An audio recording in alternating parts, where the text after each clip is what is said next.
Mr. Men. What you doing?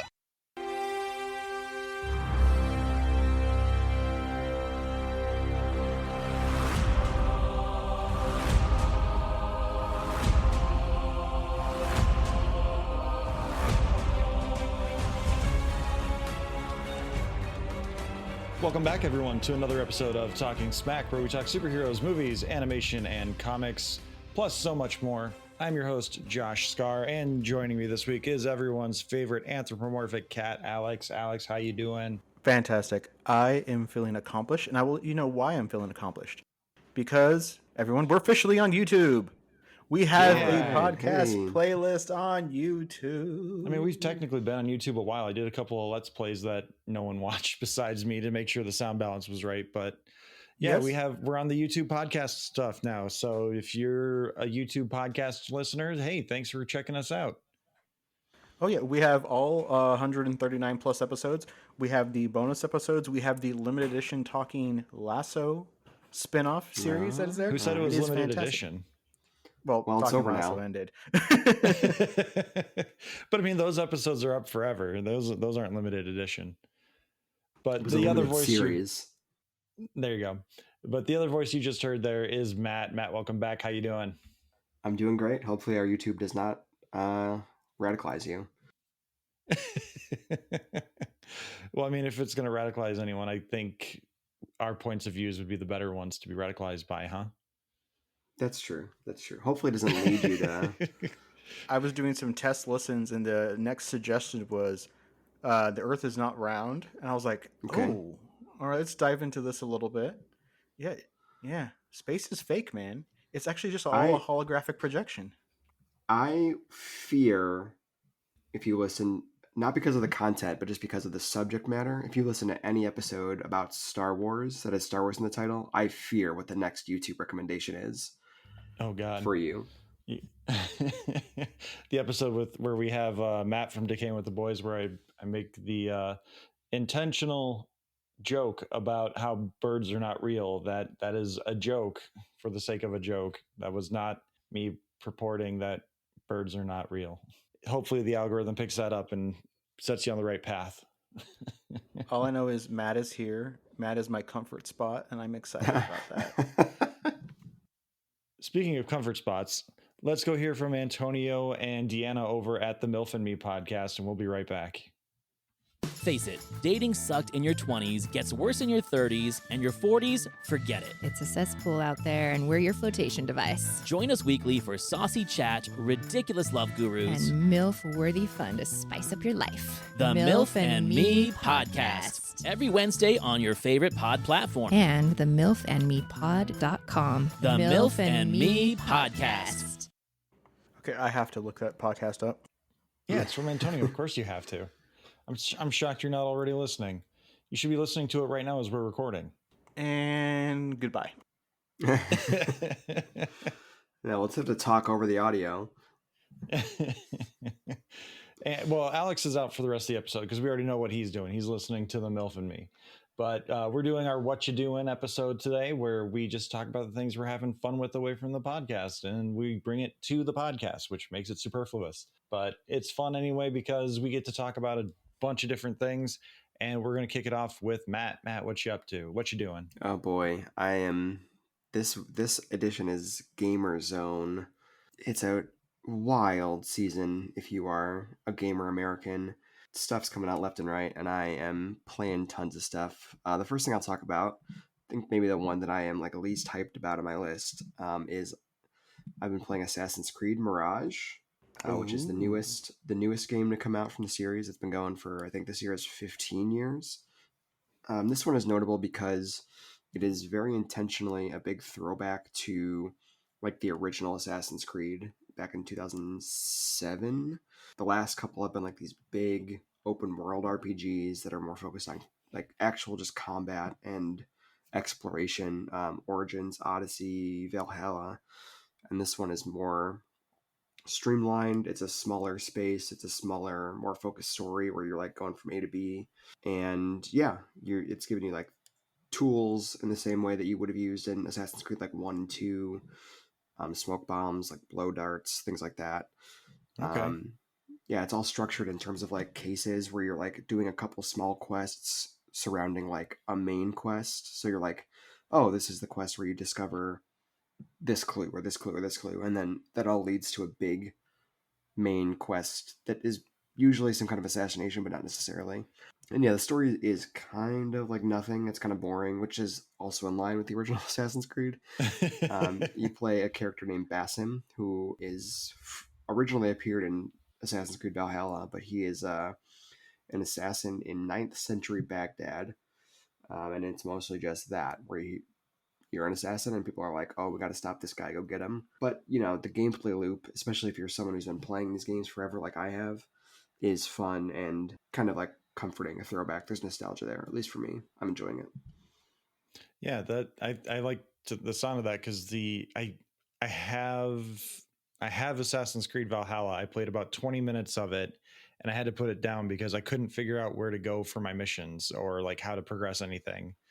Yeah. And I prefer the more straightforward games. Like once it got to Assassin's Creed 4, that's pretty much when I stopped playing because I think you and I played Unity, I think was the follow-up to that, the first one on the Xbox One.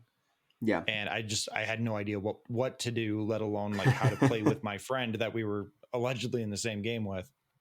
Yeah.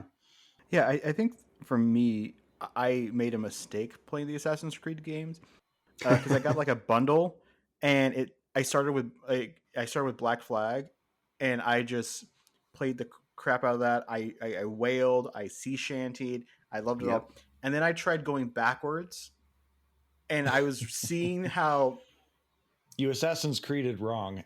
yeah, every game I went backwards, the game was glitchier, the mechanics were stupider, it was less intuitive. And so I never went forward because I'm like, I've hit the pinnacle. I have a sea shanty, I have a boat. I'm home. I mean, Black Flag is like, it's a stealth, barely stealth pirate game, and it's like almost perfect in that regard. And that game rules. I don't know if it's the pinnacle, but it is close. But you know, I finished all three of those previous games, Origins, Odyssey, and Valhalla, and they're big. They're too big. So Valhalla came out in 2020, and I didn't play it consistently. I was in fits and starts between other gaming and stuff. But I didn't finish it until about a week before Mirage came out. And there was stuff I even was like, oh, I'm not going to do this because I don't have time. I don't have the inclination. I'm done with this game. So like, I think, you know, who knows where they go from here, because I think this one is very much like specifically a throwback because it's the 15th anniversary. But you know, I think what they've been doing is fun. It's good, but it's also like too big for me. And you know, I'm sure I'll still keep trying them because I enjoy them. But you know, some middle ground would be nice, if nothing else. But Sure. yeah. Anyway, I mean, Mirage is fun. It's taken a backseat to tons of other games that are coming out right now. You know, it's like I said, it's kind of a nostalgic. I've been playing these games pretty much as they've come out since the first one hit in. Mm-hmm. Yeah, I love the franchise personally. I think Assassin's Creed 3 is a little underrated in terms of what it did for, at least for a storytelling mechanic with Connor. Yeah. No one's really playing those games for the story anyway. It's for the mechanics, the stealth missions. That's not true. But that's not true. We're going to get into that. We're going to get into that later. Our next crazy lore episode is going to be Assassin's Creed, so I don't want to get too deep into that now. Maybe people aren't playing it for the story, but their story is there, and it's weird. It sounds insane, and I love it. Alex knows because the one game he played is also the one where they're like, oh, by the way, you're also working at what's effectively Ubisoft. Oh, that was bizarre.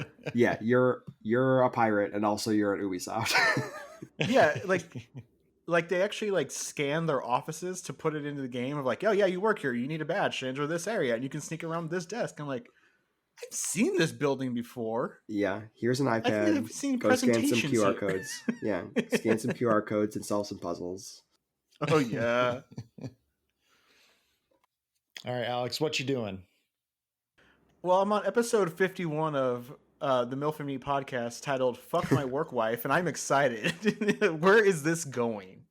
But no, for me, it is the current season of of weird TV shows because they brought one called Found, which I call Zach Morris in the future, because it is Mark Paul Glosser as this person named Sir who apparently 20 years before kidnapped Gabby Mosley, played by Shanola Hampton, and she escaped when she was like 13, and now 20 years later she has captured him to force him to help her in her business, which is finding missing people. I'm going to objectively say it's not necessarily a good show. They do a lot of BSy things, like the missing person of the week. They're like, they get their quick story and they're just like, okay, we need to create a branded hashtag for this.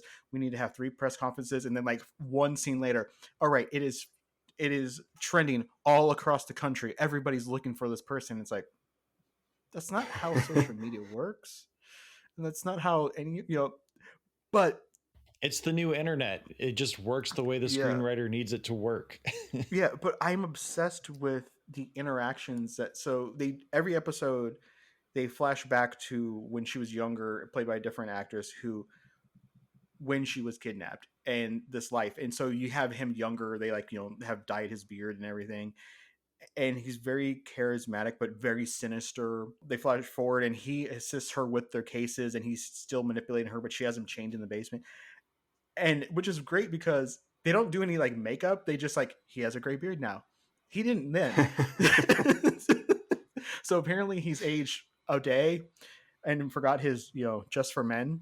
But but in my headcanon for this weird show is Zach Morris has finally getting what's coming to him. And now he solves crimes from a basement where he's chained up. He's got to make up for that one Christmas where he got a homeless girl for Christmas. Exactly. Where can people find this show? It's on Peacock. Apparently they filmed it. They filmed it earlier this year, but because the expected strikes, they held it all, and now they're dumping it because they have no content. But this is a good show. I like this show. Okay, all right. What is it called again? I'm sorry. Found. Sequel to Lost. Yes, it's the opposite of Lost. Everybody's currently alive, and you're not in purgatory or limbo. I can't start correcting you on that. That's I can't another start rabbit correcting hole you that on Matt can take us down. Josh, what you watching or doing? I actually just last night I finally saw Barbie. All right. Wait, hold on. I believe Justin from the Movie Wire is on his way. If we can wait. I really enjoyed it. I thought it was fantastic. It's not entirely what I would have done, but that doesn't mean that it's not good, because I feel like with a brand like Barbie, you do get that idea that it could be an all ages movie, but you also run into a pitfall of you're just basically doing that Disney Channel original movie with Tyra Banks, who's a doll who becomes a real person, and you don't want to do that. So what do? You get Greta Gerwig and you have her make just this meta ass movie that is about women empowerment, but also it's realistic in its message, as well as just telling young women it's okay to not like women, but also men kind of suck, but not in the way that the men who really suck are going to interpret this movie. Right. Yeah. It's it feels like you say the word patriarchy and a certain kind of person pops out of the woodwork to start shit with you. This movie is deeply interested in that, and not just how it impacts women, but also men. It's a bit of it's a comedy, but it's also a movie where Ken is in the real world for 20 minutes, reads a book, and goes back to Barberland to do an insurrection, to do January 6th. Yeah. It is not subtle about what it's doing. So I think, it naturally inspired, I think inevitably inspired a lot of the worst people in the world talking about it and burning Barbie dolls or whatever. But, I think it is, those people are mostly missing what the movie is actually saying, which is this affects you as well. Please listen. And like I've been saying, Greta Gerwig, she don't miss. She's good. She's great. I saw the opening weekend. I saw Oppenheimer on Sunday. I think Barbie on like Wednesday or something like that. And if you want to catch the review, Justin Henson and I did review it on this show, and then we reviewed that's Oppenheimer on his. I really dug the movie. I liked what it said, but the thing that will always stick with me of this movie is, unfortunately, a Teen Titans Go to the Movie kind of situation. So my wife and I were seeing that, and that ends with Robin leaping at the screen going, "Kids, ask your parents where babies come from." and this movie ends with a kind of a similar mic droppy kind of moment where they set it up early in the film by referencing that none of the Barbies or Kens have genitals. But at the end of the movie, you think she's going in there for something else, and she does this joke, "I'm here to see the gynecologist," and cut the credits. And I snorted. This group of women in front of me stood up, and they were probably in their 40s or 50s, and the first thing I hear them saying as I'm making my way down the aisle is, "That's not funny. No woman's excited about going to the gynecologist." And I'm just inwardly, I'm laughing my ass off, because that is very true. My wife's not exactly excited for that yearly visit, but I was just like, because I love the rug pull moment of that. But the sincere anger and vitriol of so leave this on. How dare they? It is wild to me, because this is it's an IP movie, it's a franchise movie, right? And like, there is Mattel let her get away with a lot more than you would think. Like, if it was Disney, I'm not like a Disney sucks person necessarily in terms of the stuff they put out, but this is not the kind of thing you would see in Spider-Man or Star Wars or whatever. And that joke is like the epitome of it. Like, I'm amazed they like let her do that. Yeah, and that was the point I was going to get to, is that if I remember, reports after Barbie hit like 700 million as it was closing in on the $1 billion mark, Mattel was like, "Oh, we've greenlit 60 different movies based on our brands." Yeah. And it's like, you can't do that every time. You can't do this every time, because you're going to diminish the message of this, and you can't do that with like Matchbox racers. Well, and this is how it is, right? Where it's like, say what you will about the state of Hollywood right now, but what happens in 2008, Iron Man comes out and is like, "Oh, we're going to do a big expanded universe." And then instead of like seeing what about those movies is like setting people off and like making them dig it, they go, "Oh, it's the shared universe thing. It's, the very like, this is just Hollywood executive 101, right? Where it's like, "Oh, the movie about our franchise that is like personal and honest and like funny is hitting big. Oh, it must be the toy thing. So we're gonna do a bunch of toy movies," where it's just like, it's like baffling how much of a dipshit you have to be a Hollywood executive, apparently. Yeah, seriously. There's I think it was a PvP comic where they're making fun of the idea that Black Panther hit $1 billion, and they're like, what could the similarity of this to like all these other most recent big hits be? It's the cat thing. Let's make a whole bunch of movies about cats. Well, I mean, Captain Marvel does have a cat in it. That's true. And a lot of the advertising for the Marvels has her cat on the shoulder. Her Flurkin, who is wrongfully named, by the way. His name is Chewie, not Goose. Chewie. I will die on that hill. It's an alternate universe, Josh. That's alternate fair. Timeline. So, Josh, as a father of young daughters, not to take away from you, Matt, but I believe Josh's are a little older than yours is. Yeah, mine just a little bit. Just turned 9 months. Yeah. Almost about to hit that point where they've been out in the world longer than they were incubating. I think at this point, she literally has been. Yeah. She was a little bit early. So.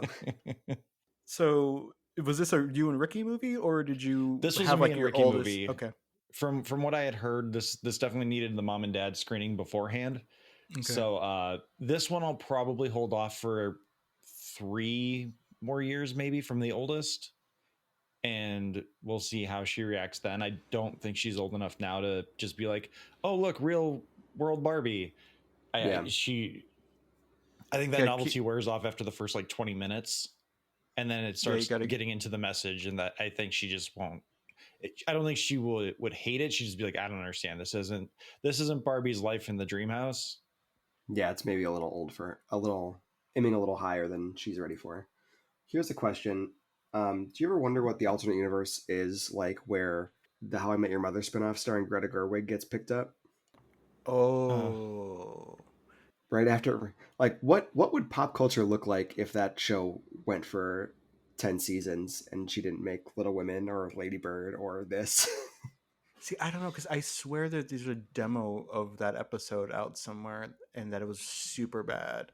It was super bad. I just like to imagine like how different things are if instead of becoming a great director, she was on a shitty sitcom for a decade. She just became a shitty sitcom director forever. Yeah. Maybe everything else in that universe is good. Like maybe she's the nexus point of she's a great director, but everything else sucks. Yeah, on the one hand, we didn't get these great movies, but also, we don't have an ongoing pandemic. We don't have the rising tide of fascism in the United States. Yeah, Is that the universe where we got Guillermo del Toro's At the Mountain of Madness? Yeah. We got Guillermo del Toro's Mountain of Madness. We got Guillermo del Toro's Hobbit. We got what's Guillermo del Toro's Pacific Rim 2? Guillermo del Toro's Pacific Rim 2. And I had one. What was it? What's one that? Oh, we got Sony's Popeye instead of the Emoji Movie. Yep. And Robin Williams was still alive to actually play Popeye 2. Yep. That's what it is. Yep. Zack Snyder got to finish his movie Justice League. No, that's Matt. You've steered it back into the wrong universe. I don't know, man. Josh Whedon's Justice League is the wrong universe. There's a couple. That's a whole different conversation, but you're not wrong. Very much so. Alex, what you doing? I'm going to put these two back to back because I have decided out of nowhere that I am going to complete video games. Okay. And as one should, like I would 100 think. But 100% do everything, all the side content, optional content, or just okay. So one of the reasons is I love Horizon Zero Dawn. I love Horizon Forbidden West, and I told myself I was going to buy a PS5 when there was a game on there that I needed to do. Well, Sony decided to fuck me and announced that Burning Shores would be PS5 only. So I literally bought it and was playing it day one. But I knew I was at the last mission, and I put the game aside. And I believe it said like May 18th was my save point, and I just finished it like 2 days ago. My wife likes to watch me play video games, and she was like doing some crafting stuff, preparing for her next Dungeons and Dragons game. And I put it in, and she's like, "Oh my God, you're going to finish it?" I'm like, "Yes," because she knew that I had stopped. I love this game. I love Aloy. I made an intellectual choice to have Aloy smooch somebody finally after 250 hours of video games, because I put like 120-ish into the first game with all the DLC, and then this one I'm around like 130, and then of course the DLC added like maybe 50 more. But I love this game. Yeah. I love happiness. Aloy smooched another person, and then she said, "And now I'm off to save the world." And I'm like, I know why that design choice was made, because it's a single player game, and they ain't gonna have her and all her people with her. Yeah, right. And I found the little Lance Riddick memorial that they put in the game because he's silenced. That's nice. Yeah, he was in that. Yeah. He was a voice actor and then passed after the new one came out. Yeah. Yeah, and then I decided to abuse myself in a different manner. You see, that's so different. You've been listening to the MILF and Me too much now. Well, I am listening to episode 49. Spank me, please. Real title. Now, so I love the Saints Row video games. I did not start with 1 and 2 because they were just, I heard 1 was they're GTA knockoffs essentially. But 3 and 4, and then 4 Get Out is of Hell. Fantastic. The America gun, where when you start firing it, fireworks go off and it plays a Star Spangled Banner. I mean, the chum gun, where you're in the middle of a city and you fire chum and a shark comes out and eats people. Get Out of Hell is a musical. Yep. So I'm like, you know what? It's like $20.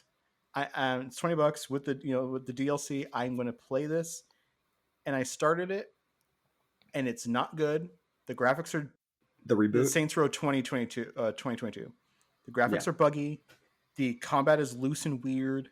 It's missing the joy. But you know what? The DLC actually saves it that they put out before they abandoned and shuttered poor Volition Studios. May Volition rest in peace.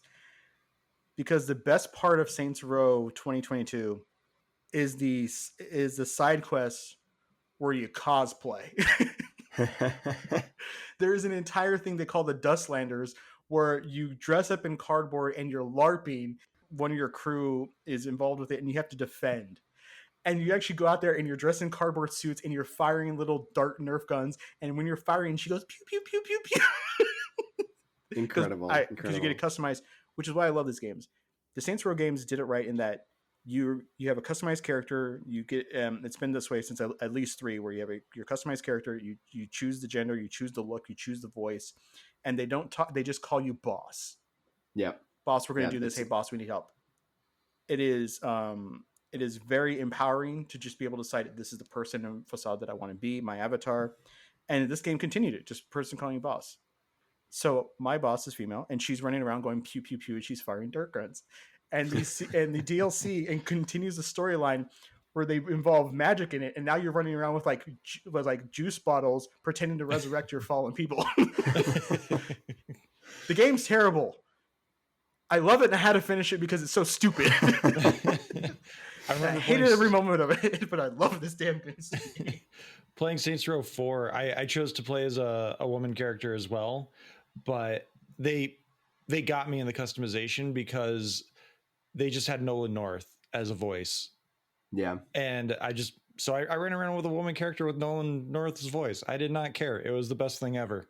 Yeah, 3 and 4, I played, I think it was a game, I think I must have hit like Xbox, the games with gold service a while ago. Cause like, I played the first one when it first came out. It was when, at least I don't know if you had started yet, Josh, but when I was working at GameStop, and I tried it and I was like, this sucks. This is like just someone's ripping off, GTA San Andreas. And so then, years later when it was free, I picked it up and I was like, holy shit, this rules. Like, this is amazing. And I didn't 100% complete it, but it was like the closest I ever come with any of those like GTA style games to that point where I'm just like, oh, I'm doing everything just because like I'm having a blast with it. So I was a little bummed to hear some of the reviews of the new one, but I'm glad you at least found some joy in it. Yeah, so the main storyline is actually really crappy. Your friends are all kind of like super bro-y. Like one dude, his only personality is he doesn't wear a shirt. The other person, one of the other characters, is like her only personality trait is she loves her car. And so you don't feel that integration with having Gat and Kinsey and all the others. They didn't do that very well. But at the same time, like, the LARPing story is fantastic. The other side characters aren't great, but I love the quips that she makes. Like, there's one point where we're running through this building that's on fire with all these stupid weapons, and she just runs into the room, and she's just like, "We have to keep doing this, really? Where do you get all these people?" As you're mowing down hundreds and hundreds of guards, and then at one point, there's a great cutscene where she's like, "Listen, I've already killed everyone else behind me. Can we not do this?" Well, of course you got to do it. Yeah, and that's the same. And then she kills everybody but like one person, and then cut to that person, and she's like, "Do I have to kill you too?" And he's like, "Actually, no, it's like my first day. I'll unlock the box and give you the map of where everybody is." And she's like, "Oh, thank you."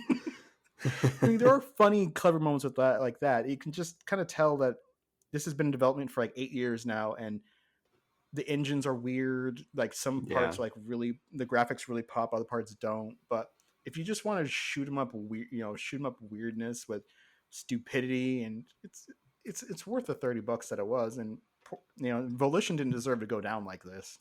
Yeah. It's been a really tough year for that kind of thing. And I think if you are subscribed to PlayStation Plus, I think it was recently one of the free games. I don't know if it's for this month or a previous month. It was August's free game. Yeah. So you may have it, even whether you know it or not, or, I mean, you probably know if you have it, if you've been keeping up with it, but for free is also a pretty good price. All right. Well, Matt, what you doing? Like I said, it's the real gamer zone. I've been playing, it's at least as of recording, it's near the end of October, so spooky times, getting close to Halloween. So I was looking for a spooky game, and I decided to pick up the Dead Space remake that came out earlier this year. I think it came out in February. Excuse me. Either Alex I just think heard something really good on the MILF and me, or he really liked the Dead Space mention. Well, it is the spanking episode. I picked it up on sale, but I think at this point, if you are a Game Pass subscriber on Xbox, it has been added to that service. But I was happy to. I think I bought it for like $30 or $40, and I was happy to pay that price, and just recently finished it. If you don't know Dead Space, it is. I think the first game came out in 2008, and it is a survival horror game that is, as the name implies, set in space. You are someone who has basically been sent to check out a derelict like space mining ship, and there's all kinds of spooky zombie monster guys, and the whole gimmick is like you can't just pump them full of bullets. You have to like strategically cut off their limbs to kill them, because they've got like these long gangly limbs that are like claws and spikes and stuff, and shooting them in the head doesn't do anything. You got to take off the arms, take off the legs, stuff like that. So I think it was earlier this year they put out a remake that is extremely faithful, really close to the original, except it's got modern updates and some quality of life changes. I don't know if how it 1-to-1 is in terms of like, oh, that enemy that was there in the original game and it's also here now, but it is like, if you've played that original game, a lot, like I would say 90% of the spaces are almost 1-to-1, like recreated in high fidelity, high def graphics. It's gorgeous. I think probably the biggest change is that it is sort of more open. In the original game, it was sort of level based, where it's like, okay, this chapter you are in this part of the ship. Here's your mission. Do your thing. When you're done, you jump on the tram and you move on to the next thing. And if you're coming back, it's gonna be because the story is telling you to come back. Now the ship is not one interconnected unit. You still have to jump on the tram, but it is like, oh, you're in engineering for this chapter, and the next chapter is on the bridge or whatever. You now have the ability to travel freely back to those levels and pick up items you missed, or like some side quests that are new to this game require you to jump around the ship and find stuff. So really just a great little game. It was one of those things where a lot of times when like a game is getting remade like this, I'm like, I don't know that this is necessary. The original game is still good and readily available. And in this case, at least, it turned out to be, I think that's still all true, and the original is still a good game, but this is a really great update. And, little things like in the first game, the main character is like a totally silent protagonist, doesn't say a word. And in the second and third game, they gave him more of a character. He's got a voice, he talks, he's, a person. So this game sort of like does that, where he's like talking to characters and, commenting on what's going on. I happen to think that he was like annoying as shit in those second two games, but not really so here.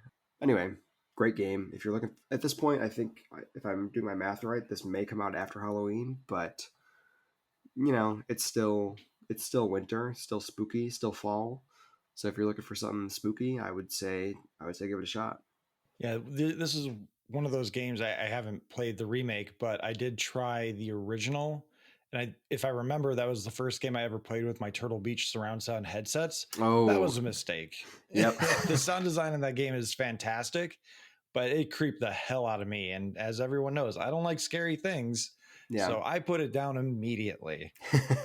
That's another game. And, it's kind of a theme, I guess, so far, because with Assassin's Creed, where that game came out right around the time that I was really spending, like, doing my work at GameStop. And so it was a game like talked about with coworkers, buddies, probably you, Josh, when I think you were probably there at that point, and just I was probably still knees deep in not Assassin's Creed, in Mass Effect. Like I was around that time, I was just playing Mass Effect like every weekend, unless there was a Halo thing going on, or maybe getting hyped for Arkham Asylum coming out.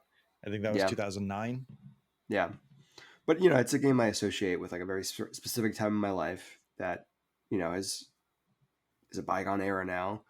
So like it wasn't nostalgic necessarily, but it was nice to be like, oh, this is just a 4K recreation of like a thing I have been in before, and it's not exactly the same, but it is enough that I'm like, okay, this is that space. Okay, I'm going here because I like remember it, and it was a nice little walk to memory lane, and just a really solid game to boot. Well, video games are terrible at game preservation. The Yeah, companies go under. It's hard to yeah, find them and stuff like that. There's, it was like a little while back ago they were wanting to remake some game, and the original files had been lost. So they were actually hmm asking people if like any of the past employees happen to have like a dev file at home so they could look for it. yeah, right, But yeah, and so I'm not necessarily a fan of remaking in its completion like Evil Dead, but I would be a freaking hypocrite because I have bought Demon Souls 5 times now. yeah. I bought it for the PS3. It was the first game I was ever like obsessed with, hundreds of hours. A tradition my wife and I have, my wife has for me from watching me play that game, made it into our vows, which was the line, "I will always tell you when you've died in a video game," because it would pop up, "You died," and she would just kind of comment, "You died." I bought it originally. I bought it with the PlayStation, like not the PlayStation like bestsellers collection. It came with like yeah. the CD and like a little booklet. I bought that. I bought it for the PS4, and so maybe I've only bought it 4 times, and now I have bought the remake for the Yeah, for PS5. PS5. Yeah. And it is sitting there on my shelf, sitting there, waiting for me to play it because I know if I take this damn disc and I put it in the computer, put the PS5 and I hit install, I'm not going to be seen for about 3 to 4 months. That's your life. That's your life. Yeah. Because I love this damn game. Yeah. I've never played it, but I've heard such great things. And anyway, go ahead. So hearing that they did a faithful, it's not a remaster, but it's a remake, but it's a continuation. It's a love story to it. I'm excited about, which is to say, I'm not exactly excited about, like, apparently they're doing that for Metal Gear Solid 3 and Unreal 5, Yeah. which I don't know if it needs it. Yeah, well, that's the if thing. anything's gonna, I have no beef specifically with a remake, right? But a lot of times, a lot of the discourse around it is like, oh, this game needs a remake. What's a game that needs a remake? And I'm like, none. Like, if it's a good game, it's still a good game. It just might show its age a bit, right? We're like, Resident Evil 4 had a remake earlier this year, and it was great. It ruled. But a lot of the discourse around it was like, oh, I went back and played the original Resident Evil 4, and I was like, I cannot believe how dated it was compared to the remake. And I'm like, it's still a good game. It's a game from 2004. And you can't say that it's dated. It was made when it was made. Like, yeah, that's like saying when Duke Nukem came out, you can say Duke Nukem was dated because it came out when it came out and it handled the way it handled. yeah. So like you can tell, like, oh yeah, this feels like a game that's been in development for 13 years. Yeah, and I'm happy with a remake if it's good. But I think that and this is part of the preservation thing, because the gaming as an industry is so focused on the consumer aspect of it. What's the next thing? What's the fancy new shit, over the artistic portion of it, the preservation of it. So like there is an incentive, and some of this is fostered by the companies too, where like game X is a classic and it needs a remake because otherwise it's just an old game, and we're going to new games, better fidelity, better graphics. Oh, can you imagine how great Final Fantasy VII could be if they finally remade it, which they did do, and that game's pretty good. But it's a thing where for a decade before that, people were like, that game needs a remake. It needs one. And I'm like, no, that game is fine. It's great as it is. It's just, you just want something that looks really fancy on a PS3, which is fair, but also that doesn't mean like this game. I just, again, I'm repeating myself. Nothing needs to be remade, especially if it's a classic game. Like I remember when Super Mario All-Stars came out, and they're like, oh, look, we've updated everything to look like the Super Nintendo pixels. And it's like, that's cool, but is it needed? I had to have been 10, 11 when that came out. And even then I was just like, okay, I mean, I still have my NES. I can just plug it in and play the game that I want to play. Like, it's nice that it's all in one cartridge, but I mean, there is something to play. So there is something to playing the original interpretation of that game. Yeah. To really date myself, Orson Welles once said to Ted Turner, "Keep your crayons away from my black and white movies." Because there was a trend in the late 80s and early 90s. No one watches black and white movies anymore because they're in black and white. So we just got to colorize everything. And it's like, no one watches black and white movies because they're hard to get access to. Because and I mean, like, VHS hadn't come out yet, DVDs, Laserdisc, to make these things accessible so people can buy them, can see them. Yeah, and I mean, ultimately, if you want, it's, the same by that logic. If you want to recolor the movies, that's fine, but it's not because the old stuff is bad. Like, just make the old stuff available too. It's the George Lucas problem. The problem is not that you like keep tinkering with your movies. It's that you tinker with the movies and then those obviate the original versions, sometimes for the worse, right? Where, like, again, to use the Resident Evil example, they remade Resident Evil 2 and 3 over the last couple of years. Great games. But part of the problem is like, those are the versions of the games now. They don't, the original Resident Evil 2 and 3 are not easily available on like the PlayStation Store or whatever. It's the entire franchise in a fashion is available, but like those versions are kind of lost for whatever reason. But they're great. They're still great games. They're just games from like 97, Yeah, that's part of the reason why I'm like annoyed that Metal Gear Solid 3 is getting like a Unreal remaster. It's like, no, you should be working on Metal Gear Solid 4 because that thing's locked on the PS3. And while it's still, because I still have a PS3 and I replay that game every few years, it still looks amazing. It plays amazing. It's a fantastic game, but it's locked behind a system that is locked behind a very bizarre game engine, which is why I'm happy that PlayStation apparently hired a hacker. Actually, someone was known for cracking the PS3 engine and actually making it playable, emulatable on PC. And they actually hired him because they made a game preservation unit and hired that person. And what they believe is that they're going to then start unlocking all those PlayStation 3 games to put on the PlayStation Plus pass so that you can stream those old games without needing a PlayStation 3. That'd be great. Which is great. That's fantastic. You should have done that a long fucking time ago. Yeah. I mean, that's why, as much shit as we want to give Nintendo for having a 35-year-old game that's $70, at least they actually are good about carrying their back catalog forward. Yeah, they'll resell you Super Mario Brothers every 5 years, but it will always be on their system because they know people will buy it and that it's important. So anyway, Dead Space 3 remake is pretty good. Way off topic. Sorry, Josh. Oh, no worries. We've got a big meaty topic that we're also still going to talk about here. But really quickly, I did want to talk about a new Apple TV Plus show that just started starring Brie Larson called Lessons in Chemistry. Really good. Similar messaging to Barbie, but delivered in a different way. Brie Larson is a chemist who, because of the era, it's set in the 1950s. So misogyny, sexism, women can't do things. She's held back. So she's essentially she's a lab assistant or a lab tech. She's not allowed to be a chemist in this place she's working. I'm only one episode in. At the time of recording, they just released the third episode. So I've got some catching up to do. But through the first episode, there's a lot of really good stuff that, again, like kind of like Barbie, it's going to make you feel uncomfortable in a way that I think a lot of people need to. Because one of the things that happens with Brie Larson's character is there's a very heavy indication that she was abused in college by a teacher. So like whenever she's in a room alone with a man, the first thing she says is, leave the door open.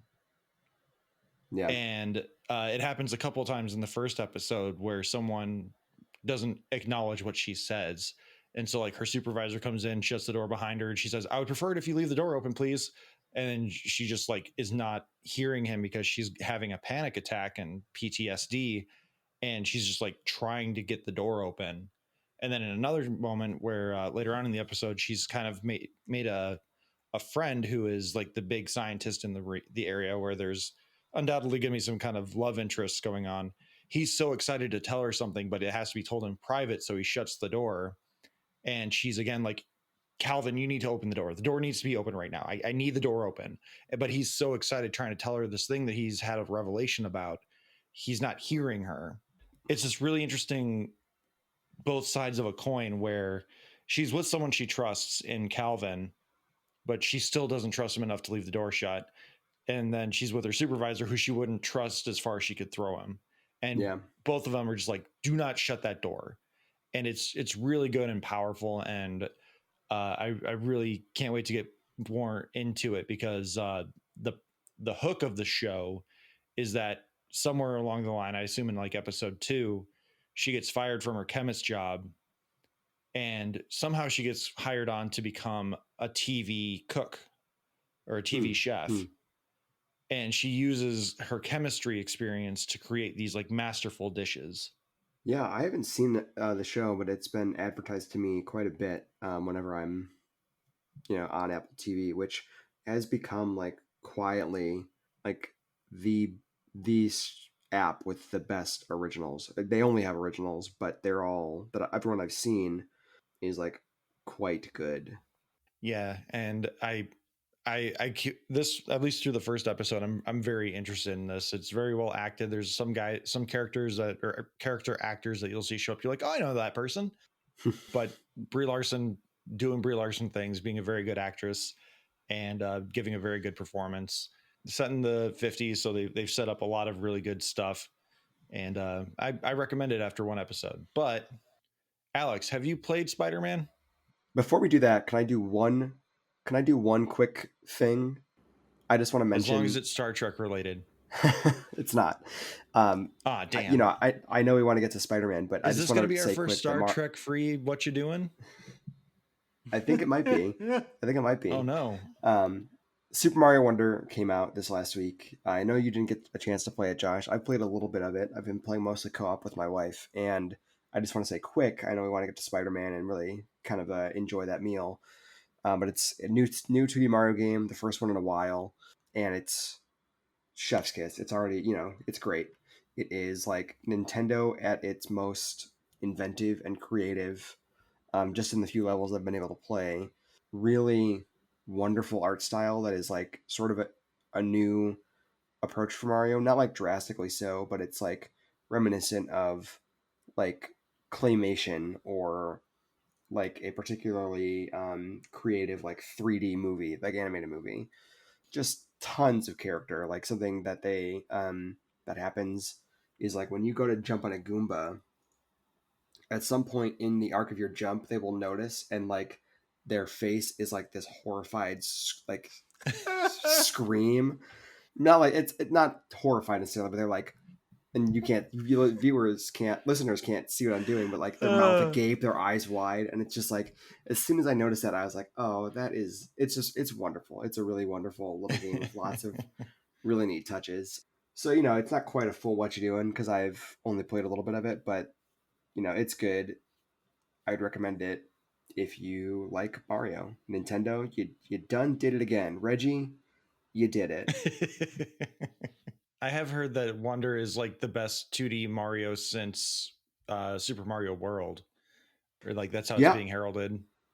I would say it's I don't think close. there's been that many unless you count handhelds. But well, like there's Super Mario Brothers Wii. There were 4 new Super Mario Brothers games on the DS, the Wii, the 3DS, and the Wii U, and those are pretty good games.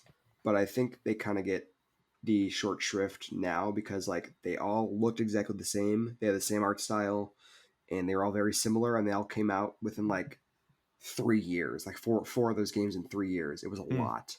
So they're good games, but this is better. So like, the Mario world to this is, I think not totally out of left field. And it's like, it's just Nintendo like doing their like creative, weird stuff that they're really good at. And Alex, you were going to say something, right? Well, I was going to say, if we're giving accolades to interrupt Josh and keep him away from Spider-Man, I have accolades. I have been reading this author named Mary Roach for the last 20 years, and I've recently completed one of her newest books. It's called Grunt, The Curious Science of Humans at War. Mary Roach is kind of a snarky, lovely, investigative writer. Her first book was Stiff: The Curious Lives of Human Cadavers, which basically tells about all the things that happen to your body after you die, how you can donate it, how it's used for for product safety and all this stuff. Then they have Spook, the science trying to tackle the questions of the afterlife.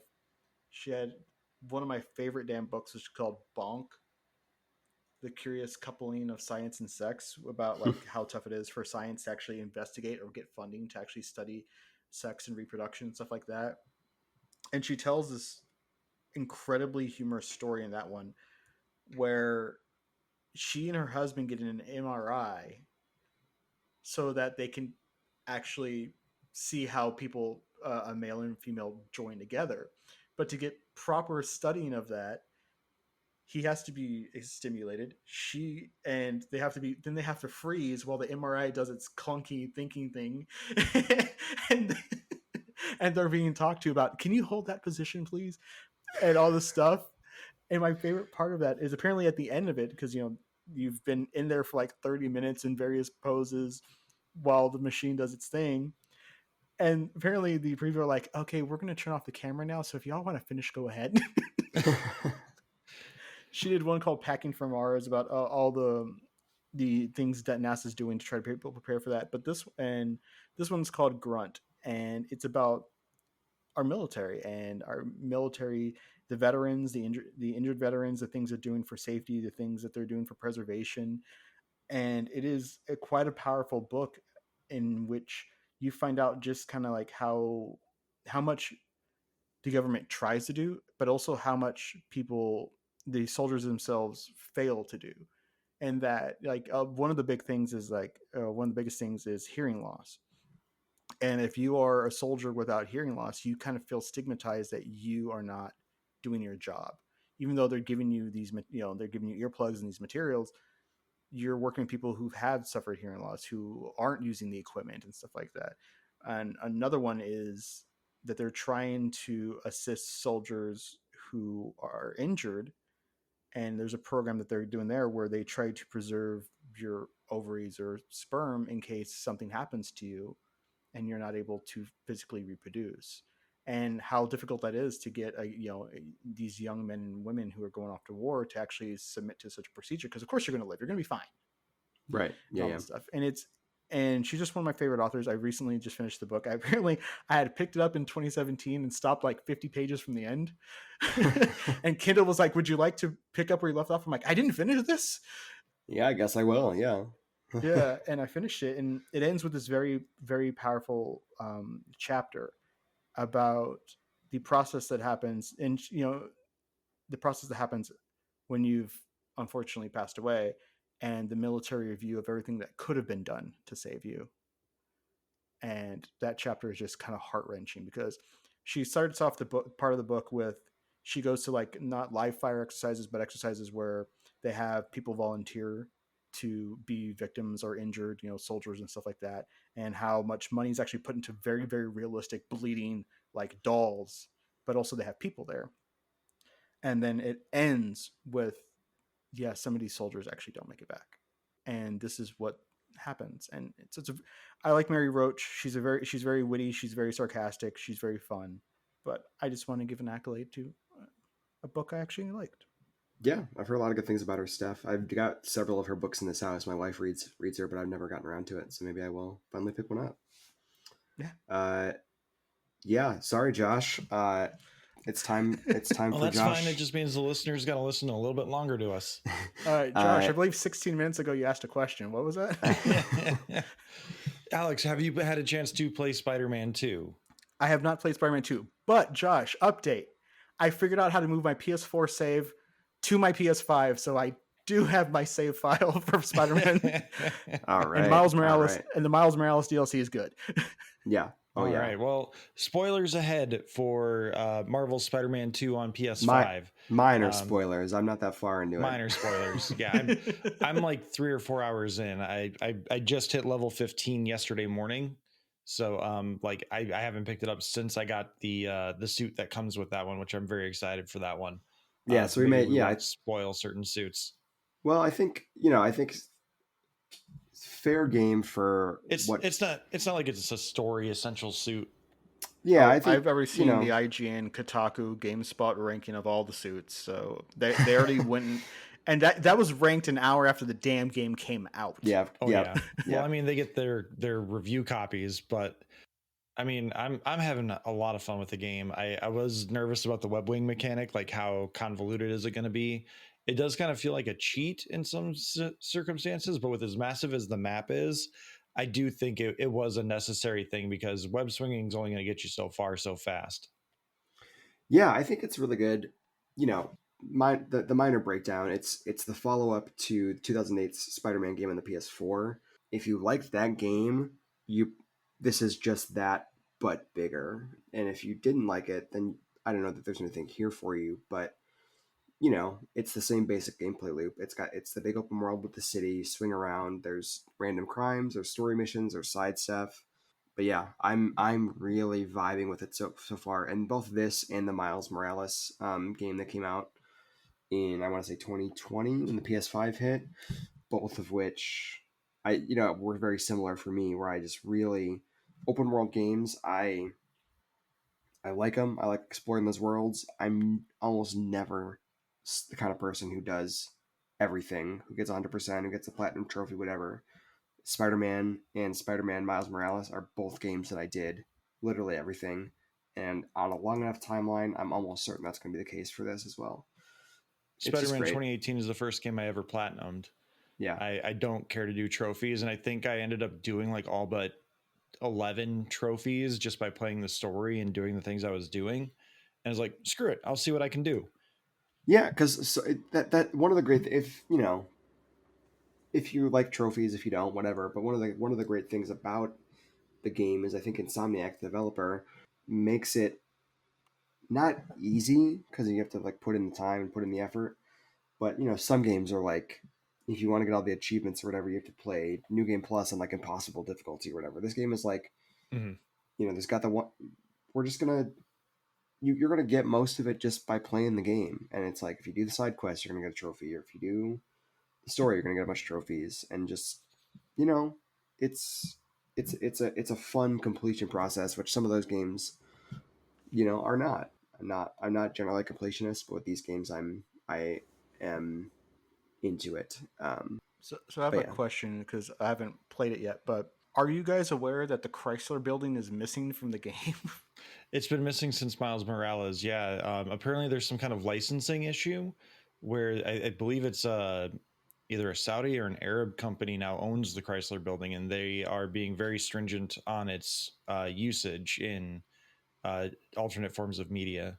Yeah, I didn't realize that you can trademark a fucking building. Yeah, right. Neither did I. Yeah, apparently it was like a law in like 1992 or something like that you can actually trademark. You can't like trademark like styles, but you can actually go like, this is a work of art, this entire building that everyone can see at any time and any point by just walking around. Merchandising. Thank you, Mel Brooks. Real money from the movie is made. Yeah, so they apparently, I probably read the same article you did, where that the people who bought it apparently are very stringent about allowing it to be used and couldn't reach a deal with apparently a few video games now. Mm-hmm. To your point about the web wings, Josh, I don't know that I was quite as skeptical about them, but I was like, I don't know if I'm ever going to use them. This swinging is so fun, but it's also just like, it's as a supplement, it is so they're great. And there's some like side missions that are like, you should use that. You should use this, but like, sometimes you're just swinging around and there's these like jet streams, these wind streams where you're like that. If you get into it in your web wings, you will just like go through it and shoot through it through these rings where you just are in a flow state. You get like a little boost. Yeah. Yeah. And it's really fun. Just like, okay, I'm on my way here. I'm going in this direction. I'm going to just like shoot in there, and you can get across the city so quickly. And I'm reminded of something you mentioned. It feels like cheating. One of the things with Tears of the Kingdom earlier this year, and I know you, Josh, have had different, maybe slightly different opinions about some of those mechanics than I did, but like one of the things that they've talked about in the aftermath is the ability to jump through like surfaces, right? I forget exactly what it's called. It's called ascend, where like Yeah. you're on the ground, you shoot up through a ceiling, and then you're on top of the mountain or whatever.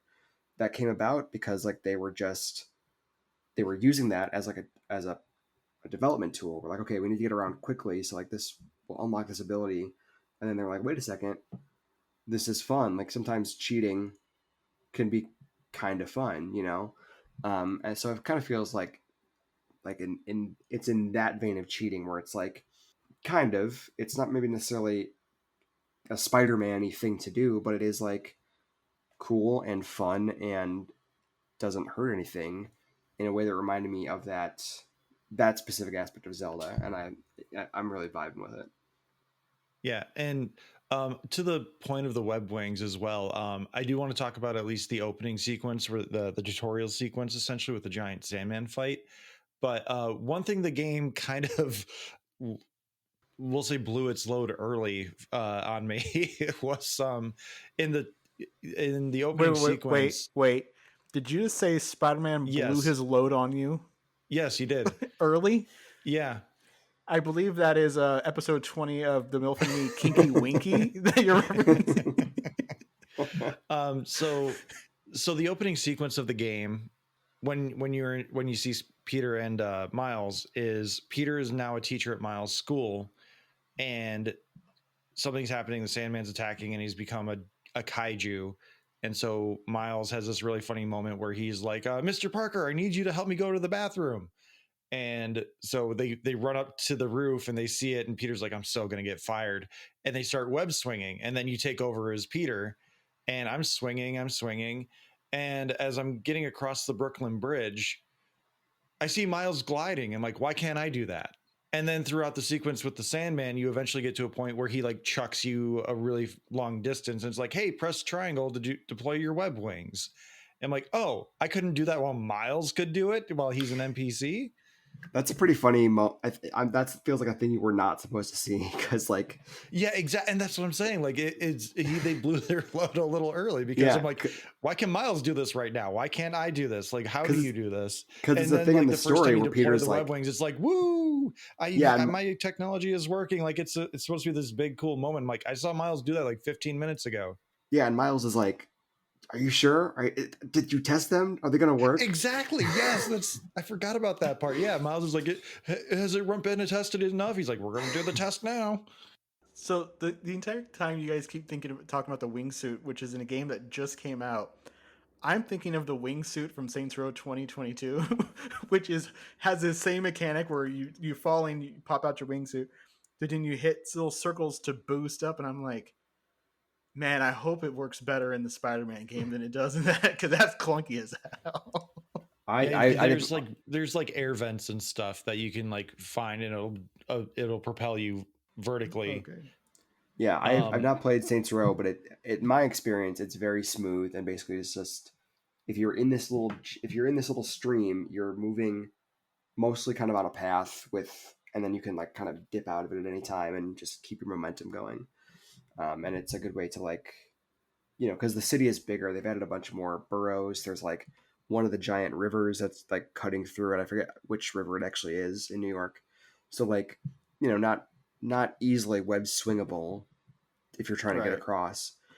One of the really like small touches that I love, that's just real. It's one of those like really small, oh, this is a next gen game kind of thing. Josh, have you unlocked any of the fast travel yet? I don't think so. So I haven't used it much because again, the web swinging is so much fun, but it's a thing where like you have to, it's a thing where you have to do a certain number of the side activities to get your various boroughs, your various areas of New York to the fast travel point. And like once you have it unlocked, it is not a fast travel point. It is, you're on the map and you're in this district and you're like looking at it and you're like, okay, I want to go right here to this intersection, and you click fast travel and it zooms in on the map, back into the gameplay, and then Spider-Man swings in. It is like instantaneous. It is like, and it is anywhere. It's like, oh, I want to go to. It's I not want like to the go. loading scene where you take the trains from the last game. Yeah, or yeah, you're gonna end up on the route on a specific route for something. It's okay. I'm gonna go to this point in this district, and I'm going to be right there, which is like a small thing, but is also like not a small thing, right? Because it feels like that's the kind of thing that has been a dream of gamers everywhere for years. Like the elimination of loading times and loading screens. Where here it's like I'm halfway across the map, and I need to get here, and I don't feel like web swinging right now, and boom, I'm there without anything. Yeah, I read an interview with the game designers, and apparently it's actually quicker than you're describing because you have to like hold triangle to confirm. They put that hold in because people were getting confused and traveling too quickly. Like their Oh game wow, testers were like, look at the map, and they would hit like triangle and then be there, and they're like, I was looking. So they put yeah, hold to confirm to slow you down. yeah. Hmm. Oh, that's really Yeah, but interesting.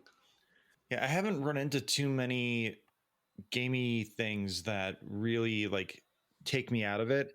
I do think like the continuing with the Sandman stuff, the only thing that really kind of bothers me with anything with that is in the Sandman side missions, you have to like pull the triggers to rip open a crystal that contains a memory of the Sandman, and like they do the trigger pressure or whatever that is with the new controllers. I'm like, I don't need that. I don't care that it's like, oh, it's a little more tense because I'm breaking a crystal. Woo.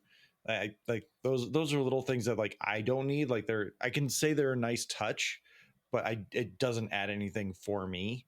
But Yeah, it's overall, one of like those things that if it was gone, you wouldn't notice it. But I think it is neat that it is.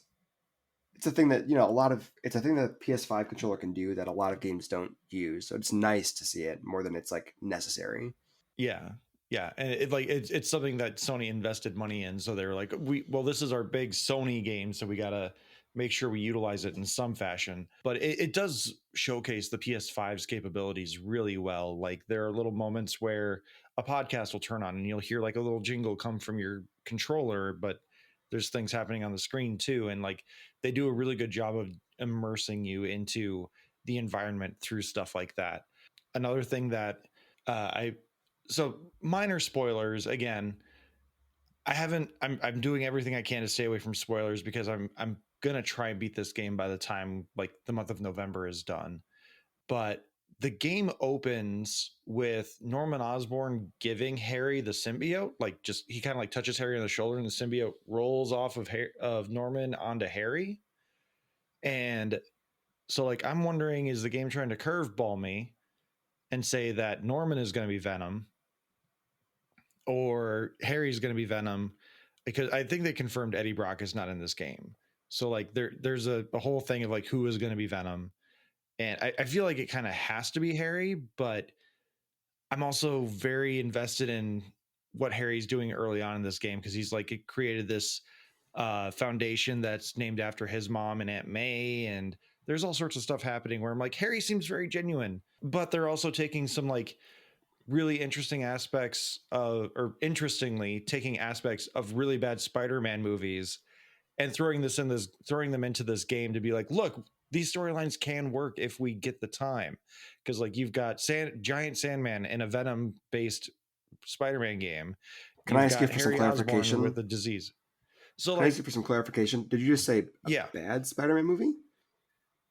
I'm more referring to Spider-Man 2, not Spider-Man 3. Okay. Okay. Okay. Less Okay. well received, we'll say. Okay. All right. Okay. We I don't. We thought don't Spider-Man have a 2 problem. was the I thought Spider-Man 2 was the best received Spider-Man movie they've ever released. Amazing Spider-Man. Amazing 2. Spider-Man 2. Oh, okay. Thank you. If we're not talking All bad right. about Spider-Man 3, we don't got a problem. We don't got a problem. Okay. I'm not saying bad things. I'm just less well received, we'll say. But like you've got Giant Sandman, you've got Venom in the game, you've got these weird aspects, and then you've also got Harry who's dealing with this like virus of some kind. And it feels like they're gonna throw the curveball and be like, Harry's the bad guy, just like in Amazing Spider-Man 2. And look how awesome it is. It almost feels like Sony's trying to do a little bit of a reclamation project on these stories that fans did not like. Maybe, and I think you said you were a few like 3 or 4 hours in. I think I've put in maybe 10 at this point, and I'm farther in the story than you, but I've not. I spent a lot of time doing side missions and stuff because that's just how I played the previous two games. Where like a Mhm. side mission becomes available, and then I'm like zip zip zip zip zip zip around the map. Yeah. So I've not gotten to the point where any of that has been revealed. Like I don't, I could not tell you for sure who Venom is, for example, right? Well, I wouldn't want you to. I'm just speculating and saying like Well, I don't know what the game wants me to think. well, But I I just play mean similarly to you. what I'm about to say is not informed necessarily by knowledge that I'm trying to obfuscate, right? Like I'm not trying to like tip my hand about anything with Venom. But it does seem to me like since the start, since like the early marketing and stuff, the game seems to really be taking the Harry Osborn story, which is the sickness is not part of it, and except insofar as like in the comics he's sick because he's addicted to drugs, which is so I think they've reinterpreted that in more modern stories where like he just has an illness, and I think but eventually becomes the Green Goblin himself, right? And like that's the story in Spider-Man 3, that's the story in Amazing Spider-Man 2, that's the story in the original comics. So I've always kind of assumed that like I've seen people say, oh, what if they're gonna zag on you and it's Peter who's Spider-Man or who's Venom rather, and I like maybe, but it seems to me that they're not trying to like pull to be surprising necessarily. They're just doing the Harry Osborn story, but instead of the Green Goblin, they're doing it by way of Venom. And maybe I'm wrong Mhm. about that, but it seems like that's the kind of thing where I don't think that they are necessarily. I think they are sort of telegraphing what they're doing, but not like in a bad way. Which is not to refute anything you said. I just think that's where my head's at. Where it seems like yeah, that's what they're doing. It seems like Yeah, and it's got to be a swerve because Harry's being a little too generous with his time and altruistic. There's just too much there that I feel like is gonna lead to that swerve. and so much of the like and again I've not like gotten into any of even like the black suit stuff that usually prefaces that we know is part of this game that always prefaces Yeah, the I haven't Venom gotten stuff. there. The last thing I did was unlock the first Craven base, or I found the first Craven base. Yeah, I was going somewhere with that, and now it has escaped me. Gosh, I apologize. I just think that it's doing some pretty classic Spider-Man stuff in a new way. Like I don't even think necessarily that Harry is like. I think it's going to be more of a tragic villainy thing where like there's a period where Spider-Man kind of loses himself. That's part of the Venom story, and I imagine like then if it is Harry who becomes Venom, it's going to be a similar thing where he's like a genuinely good guy who gets lost because of illness, and then maybe the Venom symbiote or whatever. Yeah, if it's anything like Spider-Man 2, it's going to be because it's going to be like, you don't want me to die. I don't want to die. Like, I need the thing because it's going to keep me alive. Give me Yeah. your blood, Spider-Man. But so far, I'm really digging it. Like, it's really interesting. Like, it is Spider-Man 2.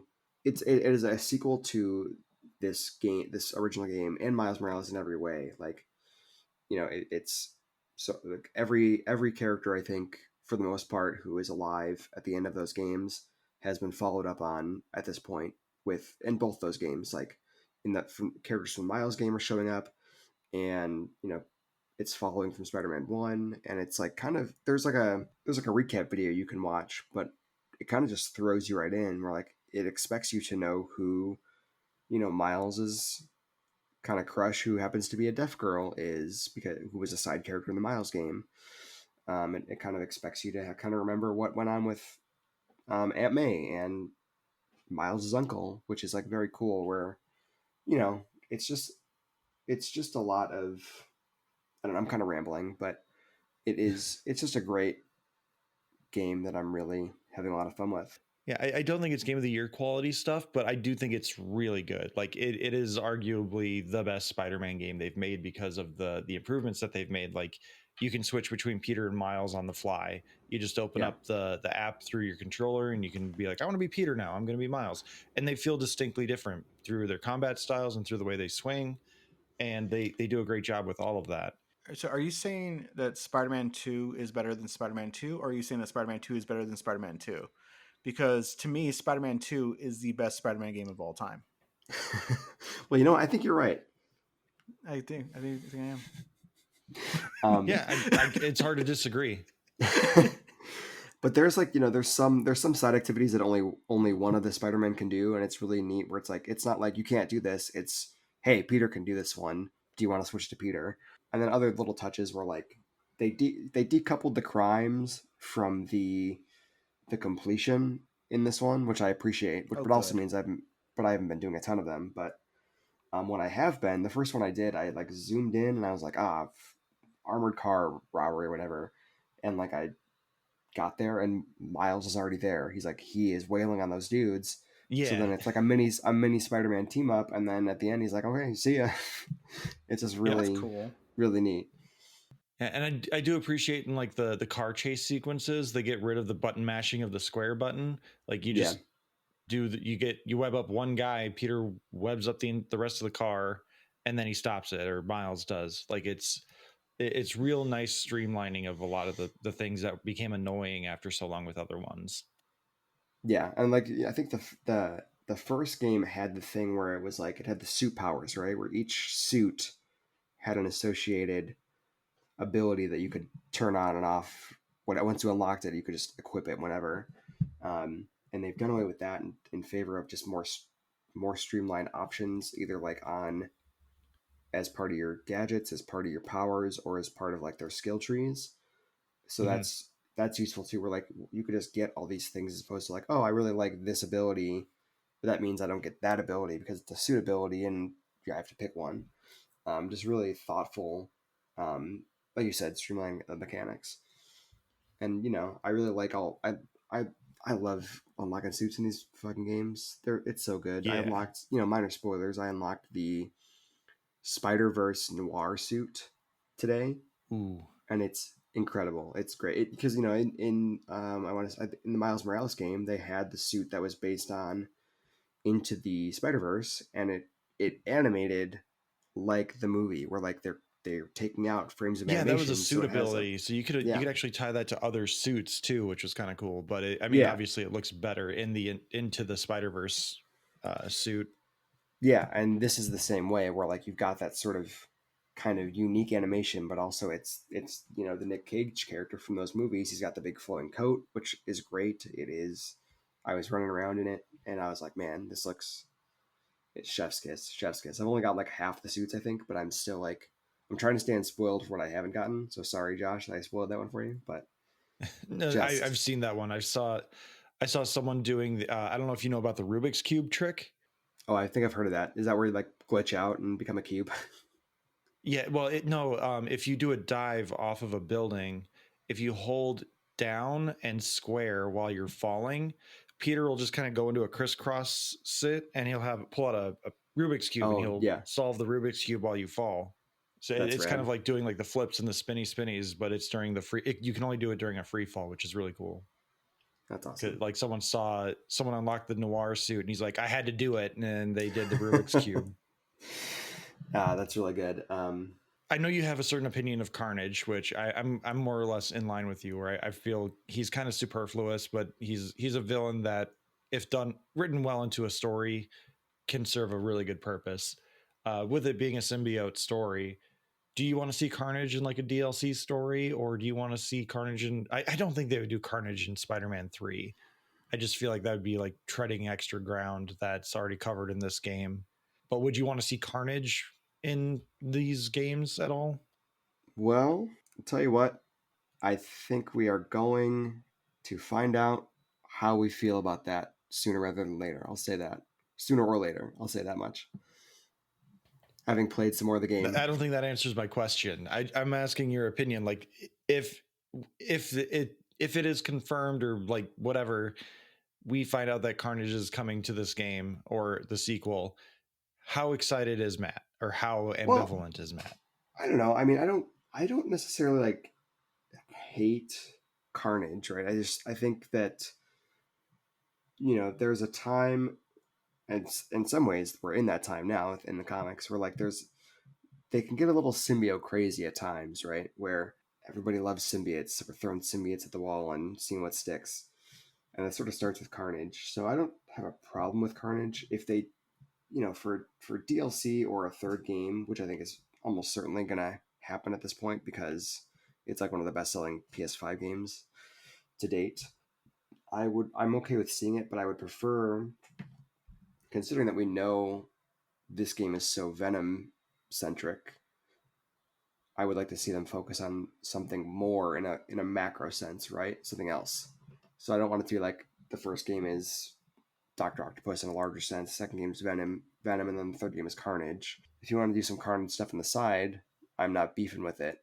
But, let's do a different villain or two instead of like doing, and again, maybe I'll be so into what they do with Venom that I'll be clamoring for more symbiote stuff, but that's fine. Let's see a bunch of different stuff. I don't know what happens with Norman and Harry in this game, but let's see some Green Goblin shit or something, but yeah, we definitely need to be seeing some Green Goblin shit. They've been building towards it for 2 games.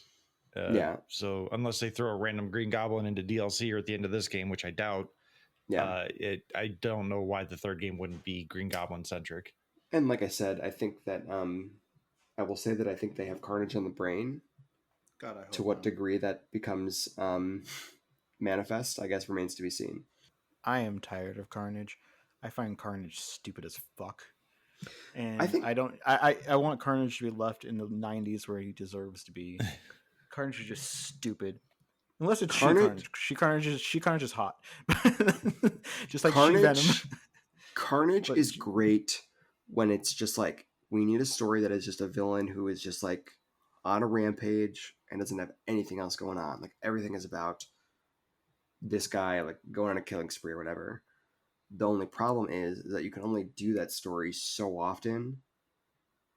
So like when he becomes really popular and they're like, keep using Carnage, you have to like keep finding new things to do with him, and it wears out its welcome really quickly. Where like, I think he's a character that is cool and you can use, but you have to use him sparingly, and especially because he's so associated with Venom, anything Venom almost immediately is like, ooh, Carnage, right? Like we saw that with the movies where like, I'm also not like the biggest Venom guy in the world, but there's lots of Venom stuff you can do, and the thing they pivot to almost immediately is, oh, we did Venom, now we got to do Carnage, So I'm not against Carnage. I would like them not to do that. What I just said, where it's, oh, we did Venom, now we got to do Carnage, as like the main thing. Spider-Man has a deep rogues gallery. You can do more. You can do more than just Goblin and then Venom and Carnage. Yeah, there's a lot you can do. Yeah, I do appreciate that. One of the things about these games is they have done they do deep cuts. They play the hits, but also they do deep cuts where like there's a whole side quest with, a relatively minor Spider-Man character named Wraith, who's like an anti-hero. They're doing a lot of the characters that and like between these 3 games, we've seen a lot of like classic villains, but there's also a deep bench that they can and have pulled from. So I think hopefully, I don't know that we're gonna see, I don't know, Shriek. I want to see the Walrus.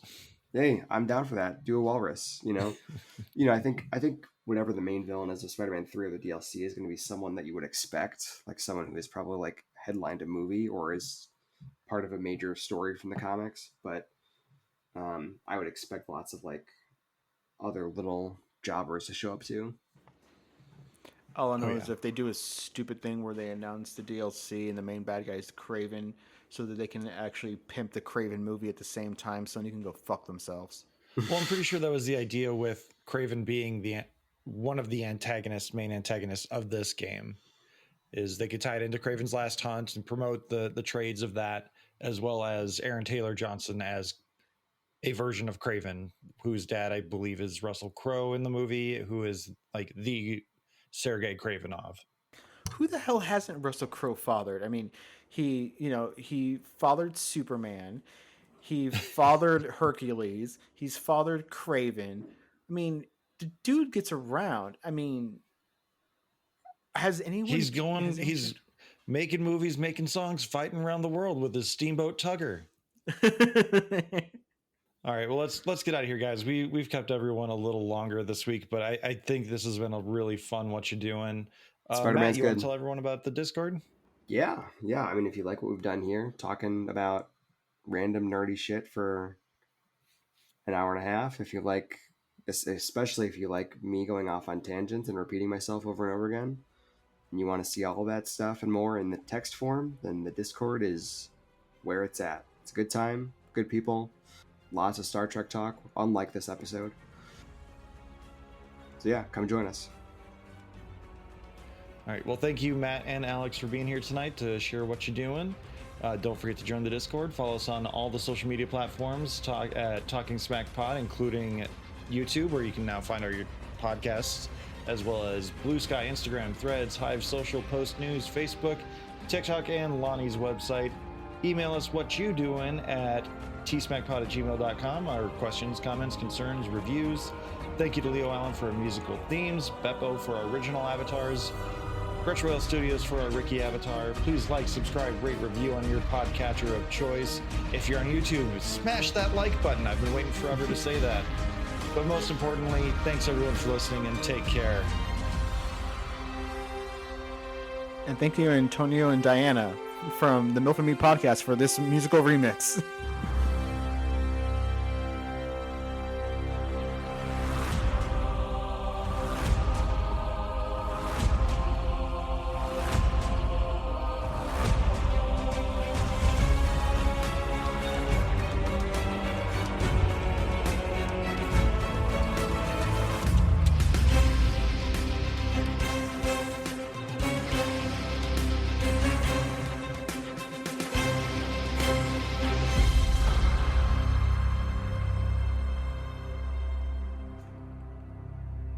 Watch Lower Decks, everyone. Okay, I love you. Bye-bye. Play Star Trek Online.